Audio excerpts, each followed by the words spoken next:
और इसका ताल्लुक है सदारती इंतखाबात से। जरदारी साहब उम्मीदवार हैं मुस्लिम लीग नून के और एस्टेब्लिशमेंट के, आप समझ लें उन्हें, ये जो मौजूदा सेटअप बन रहा है। जबकि महमूद खान अचकजई जो एंटाई एस्टेब्लिशमेंट है वो अब सदारती उम्मीदवार बन गए हैं सुन्नी इत्तेहाद काउंसिल यानी पीटीआई के। अभी ऐलान हुआ है, ताज़ा तरीन ये ऐलान है, महमूद खान अचकजई तहरीक इंसाफ के भी सदारती उम्मीदवार हैं। तो मुकाबला ये एक बड़ा बनेगा इसलिए कि जो इस वक्त मौजूदा कंपोजिशन है सेनेट की, कौमी असम्बली की और सूबाई असम्बलियों की, तो ये बड़ा एक क्लोज कॉन्टेस्ट हो सकता है। और अब आपको समझ आ जाएगी कि ये जो इस वक्त इलेक्शन कमीशन ने जो सुन्नी इत्तेहाद काउंसिल की नशिस्तें रोकी हुई हैं, तो इस बदयांती की वजह क्या है। अब थोड़ा आपको समझना पड़ेगा कि सदारती इंतखाबात में वोट कौन डालता है।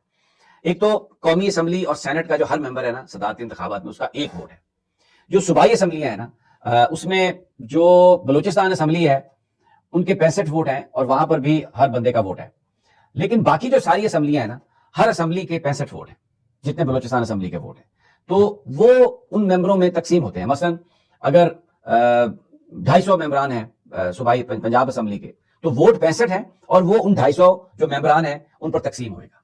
तो इसका मतलब है कि 3 या 4 वोट जो हैं वो 1 वोट के बराबर होंगे दूसरी असम्बली की। ये हमारा एक कंपोजिशन है जो कॉलेज है, इलेक्टोरल कॉलेज सदारती। अब उसमें आप देखें 23 जो खवातीन की नशिस्तें कौमी असम्बली में रोकी हैं इलेक्शन कमीशन ने सुन्नी इत्तेहाद काउंसिल की, तो इसका मतलब है कि ये 23 वोट महमूद खान अचकजई के या सुन्नी इत्तेहाद काउंसिल पीटीआई के होते।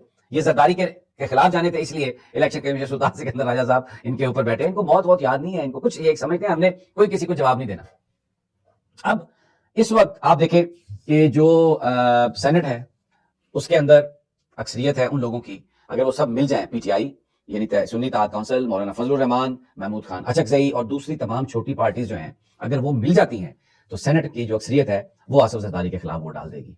अब कौमी असम्बली में आ जाते हैं तो यहाँ पर 23 नशिस्तें रोकी हुई हैं तहरीक इंसाफ की, और फिर उसके बाद जो एमक्यूएम है 21 नशिस्तें 16, अब उनकी जो 21 नशिस्तें हैं वो भी आसफ जरदारी साहब के साथ अगर कोई उनसे कहेगा आके तो वो उन्हें वोट देंगे, अदरवाइज उनकी डिमांड होगी कि जनाब आप हमें ये दें। और अगर वो देते हैं जरदारी साहब को वोट, तो फिर उनकी जो अपनी सूबाई असम्बली की और जो सूबे की पॉलिटिक्स है, खैर वो देख लेते हैं आप। तो इंटरेस्टिंग है ये, अगर 23 आ जाती हैं सुन्नी इत्तेहाद काउंसिल की और एमक्यूएम भी जरदारी साहब के खिलाफ वोट देती है, तो फिर उसके बाद आप देख लें पंजाब में केपीके तो सारी चली जाएगी, वो तो सारे के सारे जो 65 वोट हैं उनमें से आप समझे 60 वोट जो है वो जरदारी साहब के खिलाफ चले जाएंगे।